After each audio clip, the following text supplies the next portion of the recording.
Buenas noches, Ignacio, ¿cómo estás? Por favor, ¿me copias? Sí, doctor, buenas noches, escucha. Muchas gracias. Les daremos un par de segundos a los compañeros para que puedan ingresar a clase.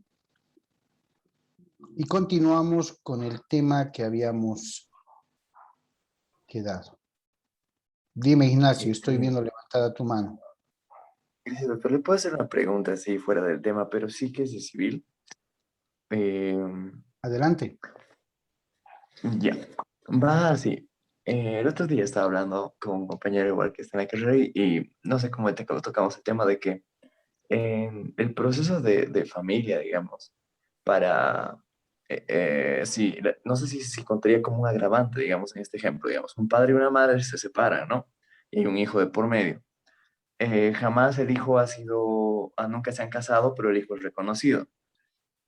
La madre quiere que el hijo no tenga contacto con el padre y que el padre pase pensiones.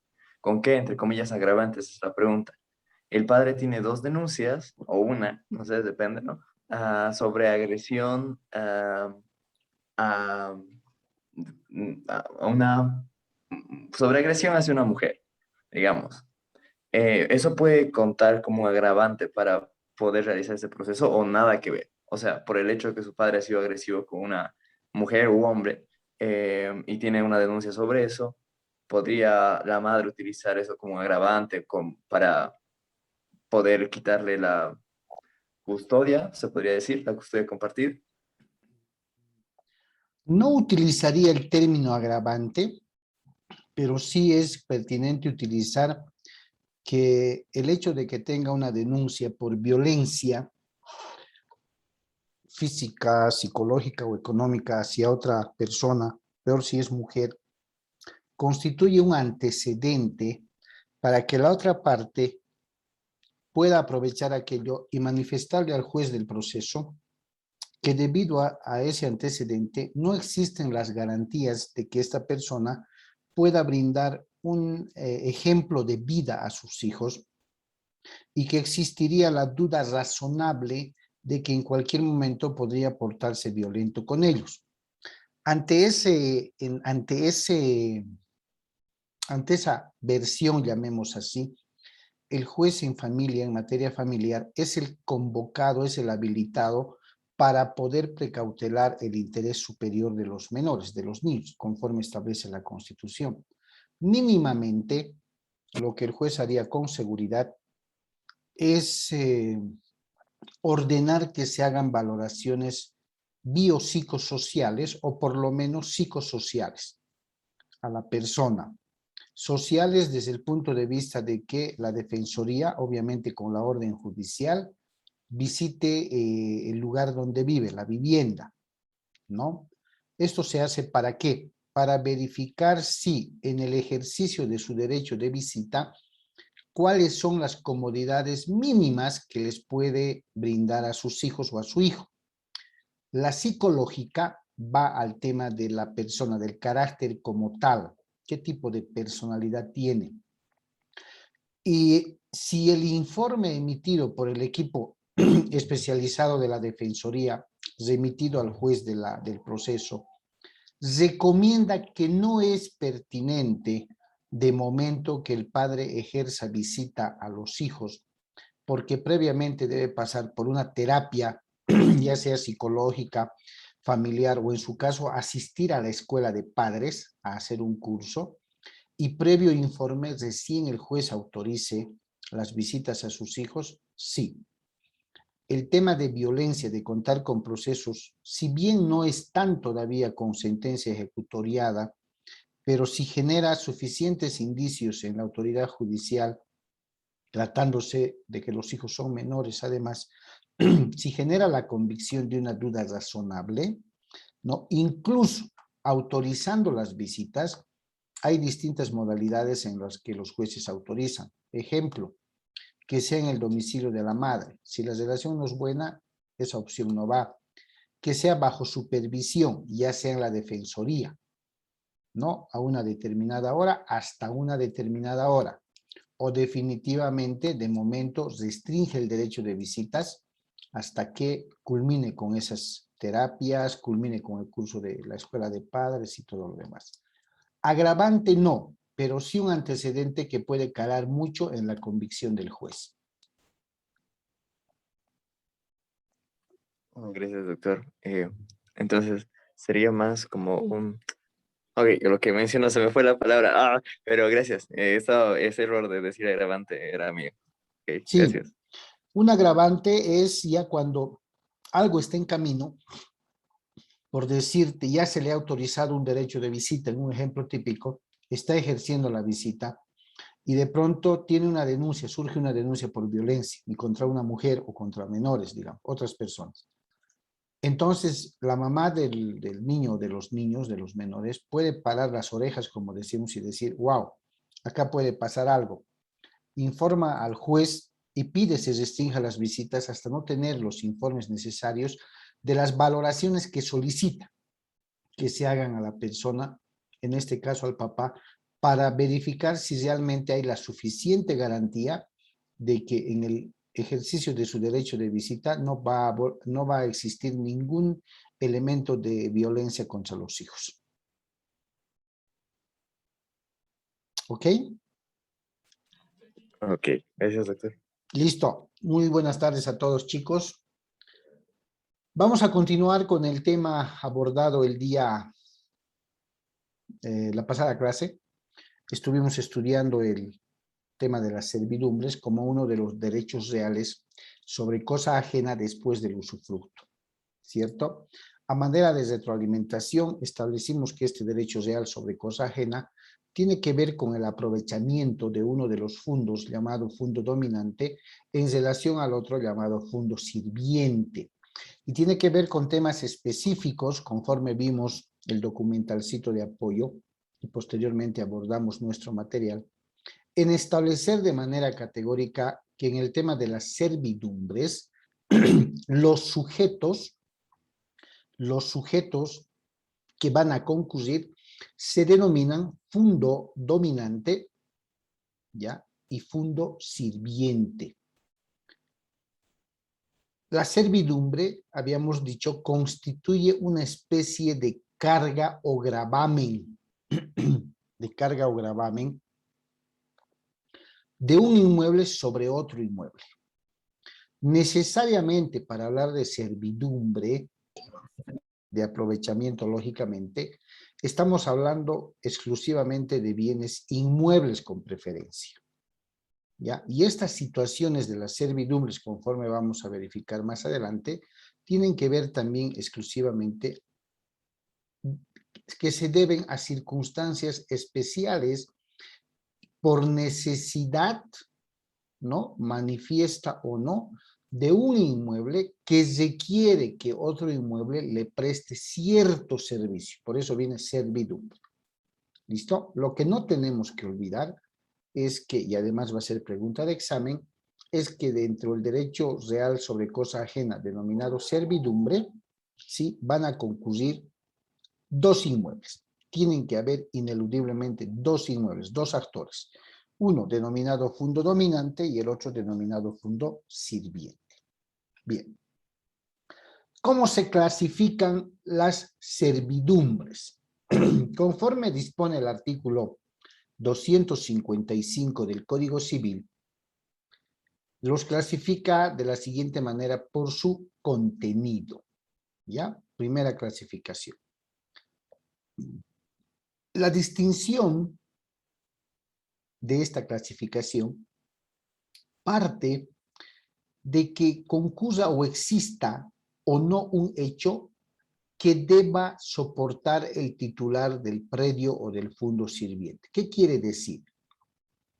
Para hablar y distinguir una servidumbre por su contenido, necesariamente tiene que existir un motivo para que el fondo dominante se aproveche del fondo sirviente, o que el fondo sirviente soporte o deba soportar algún hecho que vaya a ejercer el fondo dominante. ¿Ya? En ese sentido, la primera clasificación que el Código Civil establece es las servidumbres positivas y las servidumbres negativas. Las servidumbres positivas son aquellas que le imponen, le obligan, le coaccionan al propietario del fondo sirviente la obligación de dejar de hacer alguna cosa. Es decir, ejemplo, dejar pasar al propietario del fondo dominante. Oye, le dice la servidumbre positiva, oye, no puedes negarle una salida, un paso a este fondo dominante. Lógicamente, para aquello que vamos a ver más adelante, deben concurrir ciertas características. Estamos hablando seguramente de una servidumbre de paso. Pero las positivas son aquellas que le van a obligar, le van a imponer al propietario del fondo sirviente a dejar de hacer algo en contra del fondo dominante. Y en este caso, como es un aprovechamiento que está buscando el fondo dominante, la servidumbre positiva le dice al dueño del fondo sirviente, no te opongas, no te niegues al paso que te está solicitando. Dale, deja de hacer eso de que estás haciendo de bloquear o de obstaculizar. Esas son las servidumbres positivas. Las negativas, fíjense, ¿no? De forma contraria a la positiva, le prohíbe al dueño del fondo sirviente a hacer algo que le sería lícito seguramente sin que exista servidumbre. ¿Sí? O sea, si no existiera un fondo dominante que requiera ejercer algún acto aprovechándose del fondo sirviente, seguro que cualquier cosa que haría el propietario del fondo sirviente sería lícito. Claro que sí. Pero como existe una servidumbre, o va a existir una servidumbre, la servidumbre negativa le prohíbe al propietario del fondo sirviente que haga algo que aunque sea lícito, no lo puede hacer. ¿Por qué? Porque va a perjudicar al fondo dominante. Gráficamente lo vamos a entender de mejor manera. Otra clasificación, por su razón de su ejercicio. ¿Cuál es la diferencia que existe o no en este tema, en esta clasificación? Servidumbre continua o servidumbres continuas. Está establecido en el inciso 1 del artículo 258 del Código Civil. Las servidumbres continuas se caracterizan por que el uso o la actividad que se haga proviene de una causa natural, sin necesidad de la intervención de la mano del hombre, y que por ello un fondo sirviente debe dar continuidad. ¿Ya? Un ejemplo clarísimo es un acueducto. Un acueducto que corre y que en determinado momento y debido a cierta circunstancia, el fondo dominante va a requerir que esa agua que está corriendo por un acueducto justamente choca con el predio del fondo sirviente. Pero el fondo dominante requiere que esa agua de ese acueducto, por ese acueducto, ni modo, tenga que pasar por la propiedad del fondo sirviente. ¿Sí? ¿Por qué? Porque se trata de, ustedes saben que el agua de manera, en un acueducto, en un canal, ¿no? De manera continua sigue su corriente. Entonces, por eso se le ha denominado servidumbre continua. Gráficamente también lo vamos a ver. Las servidumbres discontinuas para su ejercicio, para hacerlo realidad, para materializarlo, precisa de la intervención de la mano del hombre. Fruto de ello es una servidumbre de paso. Cuando un lote de terreno o un predio, de pronto por alguna circunstancia se encuentra enclavado, encerrado, ¿ya? Entre varias propiedades y no tiene salida, ¿cierto? No tendría razón de ser el ejercicio del derecho propietario, porque estoy encerrado, estoy enclavado entre varias propiedades y no tengo salida a una calle pública, no tengo salida a los servicios básicos, ¿cierto? Y para ello, requiero que uno de los fundos sirvientes, uno de los predios que tengo como colindantes, como límites, me pueda otorgar una servidumbre de paso. Para ello, lógicamente, se va a dar la intervención de la mano del hombre. Por sus señales de existencia, otra clasificación. Las servidumbres se clasifican en aparentes y no aparentes. Si nosotros vamos al sentido gramatical, ¿no?, de la palabra, las servidumbres aparentes son aquellas que pueden percibirse, admitirse por signos exteriores, o sea, son visibles.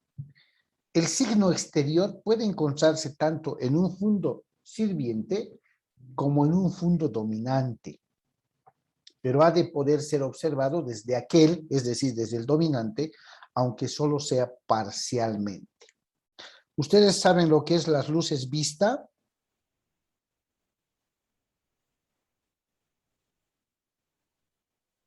Chicos, No, No, doctor. licenciado. cuando hay un edificio y hay una construcción al lado, digamos que hay una construcción de una casa de 2 pisos, y en uno de los lados un vecino construye un edificio. Ustedes saben que dependiendo de las normas de urbanismo que rigen en cada zona, a momento de construir se deben dejar ciertos espacios del muro del frente hacia adentro, si mal no recuerdo, 3,5 metros, ¿no ves? La faja jardín. Dependiendo a qué lado va a apoyar su muro, su espaldar, la nueva construcción, eso está definido dentro de las normas de urbanismo de cada zona. Si yo tengo mi casa al lado, que es de 2 pisos, y mi vecino va a construir un edificio de 10 pisos, prácticamente, cuando levante todo el edificio, me va a tapar, incluso la luz del sol. No sé si han visto edificios en que en algunos laterales o en el espaldar, a partir del segundo, tercer piso hacia arriba, ponen unos cristales, como se llama, como tragaluz. Unos cristales cuadraditos, no tipo ventanita, pero con cristales. ¿Por qué? Por 2 razones. Esos cristales constituyen una especie de paso a la luz que puede irradiar el sol hacia el vecino, dependiendo de la ubicación. Pero también constituye una especie de tragaluz para la misma construcción, recibir la luz natural. Pero no pueden poner cristales transparentes porque violarían la intimidad, el derecho de privacidad del vecino. Del segundo o del tercer piso me vería cualquier persona. Por eso las normas urbanas les obligan a poner esos cristales que sirven como tragaluz o como una vista, así se le llama. ¿Ya? Pues el muro, ¿sí? El muro. Los muros son lógicamente perceptibles, ¿no? Son signos exteriores que los puedo ver. Ahora, dentro del muro, ustedes podrán pensar y decir, pero cada propietario hace su muro. ¿Dónde estaría la servidumbre? ¿Cierto? ¿Dónde estaría el aprovechamiento del fundo dominante hacia el fundo sirviente? Podría ser por la permisión o la autorización que le van a dar para que pase algún tubo del otro inmueble, algo que apoye sobre el muro, que dependa del muro del fundo sirviente para que el fundo dominante pueda aprovechar de alguna manera, o puede hacer un pozo, ¿no? Un pozo no perjudicial, lógicamente, del que el fundo dominante también pueda aprovecharse, aunque no esté en propiedad suya, como lo vamos a ver más adelante. Las servidumbres no aparentes, lógicamente, son lo contrario de las servidumbres aparentes, que si bien se exteriorizan, ¿no? Se exteriorizan, para la norma legal, ¿sí?, no presentan signos visibles de su existencia. Y ahí viene que, por ejemplo, volviendo a las normas de urbanismo, existen prohibiciones para que no se pueda elevar un muro más de la altura que las autoridades municipales autoricen. Entonces, no pueden a libre albedrío uno de los propietarios agarrar y levantar un muro de 4 o 5 metros, salvo siempre respetando las recomendaciones técnicas de los funcionarios de urbanismo de cada municipio. ¿Ya? ¿Por qué? Por la misma razón. Yo tengo mi muro de 2,20 normal, el vecino agarra y construye su muro de 4 metros. Me tapa la vista, no puedo ver el paisaje, me tapa a veces la luz del sol, ¿cierto? Y a veces constituye también un peligro porque al ser tan alto, dependiendo de cómo lo han construido, podría ser un peligro de derrumbe de la otra parte. Pero esto hay que verlo desde un punto de vista de elevar un muro más allá de lo aparente, como servidumbre no aparente. Nos preguntamos siempre dentro del tema de la servidumbre, ¿y dónde está el aprovechamiento del fondo dominante sobre el fondo sirviente? ¿Estamos? Ustedes han visto en algunos edificios, viviendas, losas, con losas vaciadas, pero antenas de estas telefónicas Tigo, Viva, o sobre la terraza de los edificios bien cubiertas unas antenas. ¿Han podido ver? Sí, doctor. Y mucha Sí, gente licenciado. reclama, ¿cierto? Mucha gente reclama. Ustedes se podrán preguntar, pero para colocar esa antena, el propietario autoriza sobre su propiedad. No sé si se acuerdan, hace meses atrás, hace un tiempito atrás, había gente que reclamó todo este aspecto y se opuso a la instalación de antenas de alguna de estas empresas, porque generaban radiación, algo así, ¿cierto? El fondo vecino, la propiedad vecina, si yo le doy a la empresa Tigo mi terraza para que pueda instalar sus antenas, porque me paga un alquiler, y no es malo, el fondo vecino podría oponerse o no podría oponerse. Es decir, el vecino de al lado.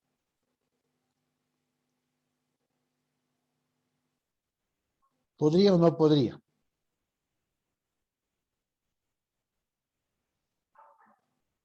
¿Qué creen? Pero doctor, ¿le estuviera afectando en algo al vecino como tal? Mientras no le afecte, no puede oponerse, ¿cierto? Mientras no le afecte, no puede oponerse. Pero si advierte algo, no sé, la forma en la que colocan, la seguridad con la que están colocando, y ven por ahí que apenas le ponen unos cuantos pernos a la base y un fuerte viento podría generar ahí sí. ¿Ya? Ahí sí. ¿Cuándo se va a presentar el problema? Conforme lo vamos a ver más adelante gráficamente. El problema se va a presentar cuando el vecino, algún vecino de al lado, tenga alguna servidumbre sobre nuestra propiedad y que de pronto la colocación, la instalación de esas antenas, ¿sí?, puedan generar un riesgo, un perjuicio a la servidumbre que tenemos. Mientras no haya eso, ¿sí?, mientras no haya eso, el propietario es absoluto de su bien inmueble. Por tanto, puede ejercer el derecho simple y llanamente, abiertamente. Ya vamos a ver y me van a entender con las imágenes. A ver, las servidumbres tienen una fuente, como toda disciplina jurídica, como todo instituto jurídico. ¿Sí? El contrato. Cuando las partes acuerdan, cuando el fondo dominante y el fondo sirviente se ponen de acuerdo, van a constituir ese acuerdo de servidumbre, ¿sí? Mediante un contrato. Lo van a constituir mediante un contrato. Y el contrato es un acuerdo de partes. ¿Ya? Es una fuente por medio del cual van a hacer la servidumbre. ¿Ok? El acto jurídico unilateral, sin necesidad de consenso ni nada, el fondo dominante constituye una servidumbre sobre el predio del fondo sirviente. Esto generalmente se da cuando el fondo sirviente, el vecino que me va a servir, es un lote baldío. Entonces yo fondo dominante, que requiero la constitución de una servidumbre de acueducto, de alcantarillado o de paso, al no conocerme ni nada por el estilo, va a constituir hasta que en algún momento yo aparezca y podamos de pronto constituir la servidumbre en un contrato. Adelante, Samir levantó la Sí, mano. sí, buenas noches, licenciado. Para aclarar un poco los conceptos, ¿se puede entender a fondo dominante como el fondo que otorga y al fondo sirviente como el que recibe? ¿O es al revés? El fondo sirviente está bien, recibe la carga. Prefiero manifestarlo así. El fondo dominante, como su nombre dice, dominante, es el que se aprovecha del fondo sirviente. Va a dominar sobre el predio del fondo sirviente una servidumbre. Va a imponer una servidumbre. Y lo único que va a hacer el fondo sirviente es servirle. Va a soportar la servidumbre que se vaya a constituir. ¿Ya? El aprovechado, el que saca beneficio de la servidumbre, siempre va a ser el fondo dominante. Y el que va a soportar ese aprovechamiento, el que le va a otorgar, como tú decías, ese beneficio, va a ser el fondo sirviente. ¿Listo? Listo, licenciado, aclarado. Muchas gracias. No, pues a ti, por favor, pregunten así cualquier duda que tengan. Testamento. El testamento viene a ser la manifestación de última voluntad que una persona en vida puede hacer para que genere efectos después de su muerte.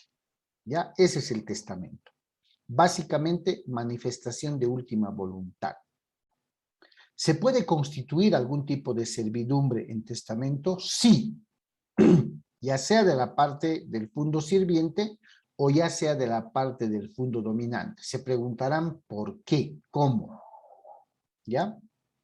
Si es del fondo dominante, el testador, ¿no?, va a dejar establecido que se tramite por el curso regular una servidumbre de paso, una servidumbre de acueducto. Es más, va a definir, va a precisar qué predio y de quién va a ser el fondo dominante, porque para constituir servidumbre también hay reglas, chicos, no es a la libre voluntad del fondo dominante. Entonces, deja establecido en el testamento. Del mismo modo, el propietario del fondo sirviente también puede manifestar en un testamento la autorización, permisión o concesión de alguna servidumbre a alguno de sus vecinos que va a requerir. ¿Ya? Porque más adelante vamos a ver que puede constituirse de manera voluntaria, de manera consensuada, ¿no?, cualquier tipo de servidumbre. Que al estar autorizado por ley, imagínense ustedes, yo que soy propietario del fondo, presuntamente sirviente, Si de forma directa en una negociación y conversación me niego, mediante un proceso judicial me pueden obligar, me pueden imponer. Usted le va a dar paso. Así de sencillo. Es un derecho real sobre cosa ajena. ¿Ya? Lo que normalmente ocurre es el primero, por favor, vecino, necesito que me dé. Generalmente se da mucho con el tema de salidas del sistema sanitario. Por el nivel o altura o declive en el que se pueden encontrar algunos inmuebles en determinadas zonas, no puedo yo sacar de ninguna manera a la red de la calle del frontis de mi casa porque yo estoy en un nivel inferior al de la calle. Y lógicamente las aguas del sanitario no van a salir hacia arriba, ¿no ve? No hay bomba. Entonces voy a necesitar ver qué vecino, ya sea de mi lado sur, este o oeste, que tenga salida a una red de alcantarillado, me debe dar una servidumbre de paso de acueducto, de alcantarillado, como se llame. Voy a hablar con ese vecino y le voy a pedir, mire, en qué situación de declive me encuentro. No puedo sacar a la red de mi frente en la calle de alcantarillado y si quiero que usted, por favor, me pueda ceder. Voy a buscar, escúchenme bien, voy a buscar el lugar donde menos le genere perjuicio. Las obras van a correr por mi cuenta, absolutamente.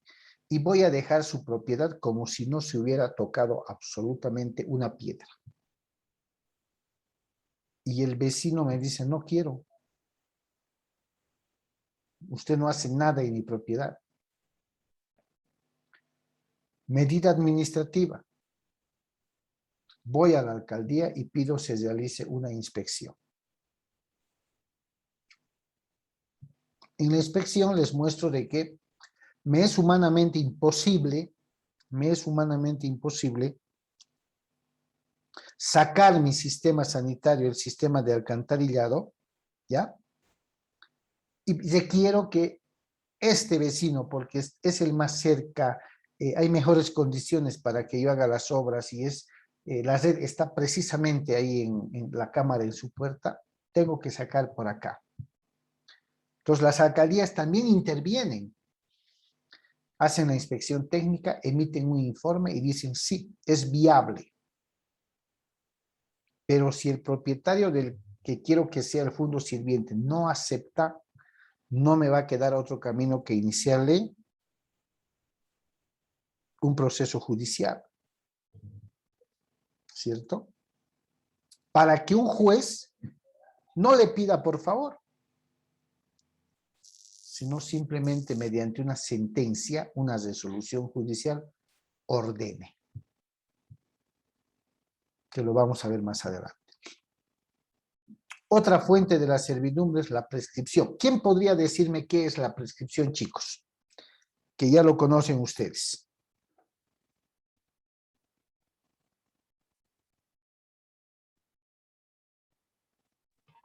Que por cuestión de tiempo, un derecho se podría decir que se extingue.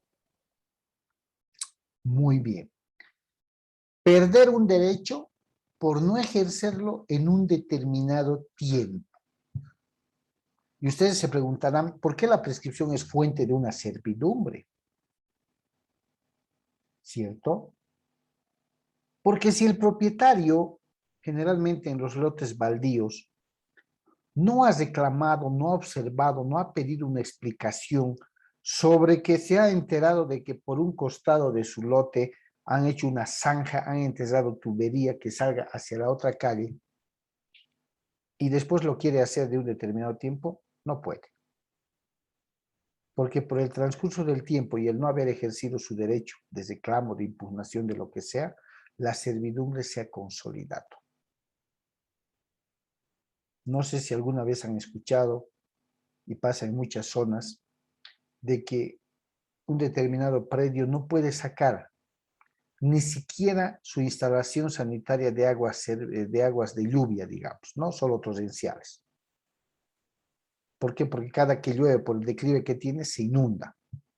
Entonces busca al vecino de atrás, que es una de las salidas más fáciles, y le dice, instalaré por favor un sistema de salida con tubos de tanto diámetro, bien tapado, a la otra, que salga a la calle directamente, ahí al pretil de la acera, bien con su boquilla bien alineada para que el agua salga. Hay N, chicos. Hay N. Si presta su conformidad, una belleza.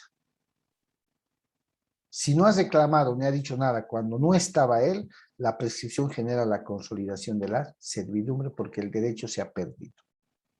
Excepcionalmente, se puede constituir una servidumbre por usucapión. Ustedes ya conocen perfectamente qué es la usucapión.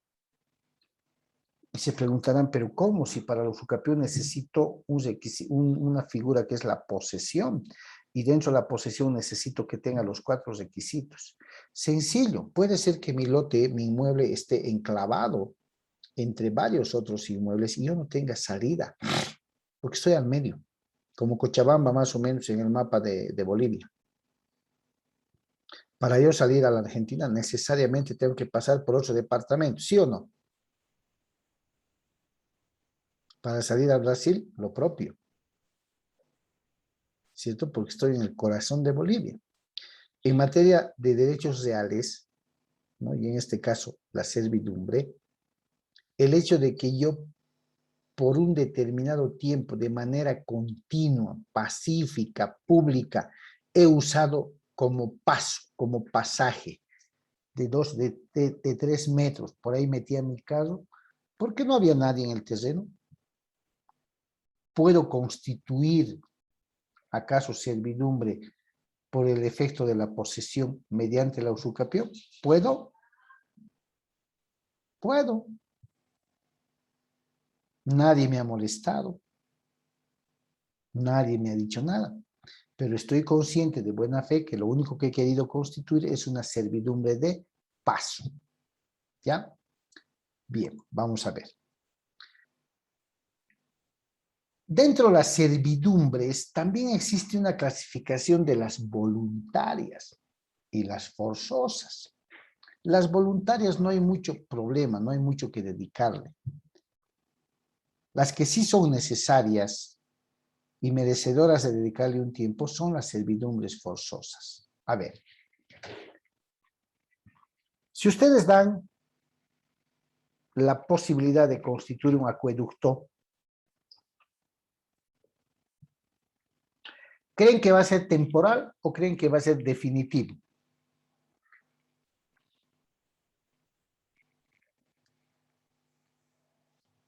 Un ejemplo, fíjense, un ejemplo.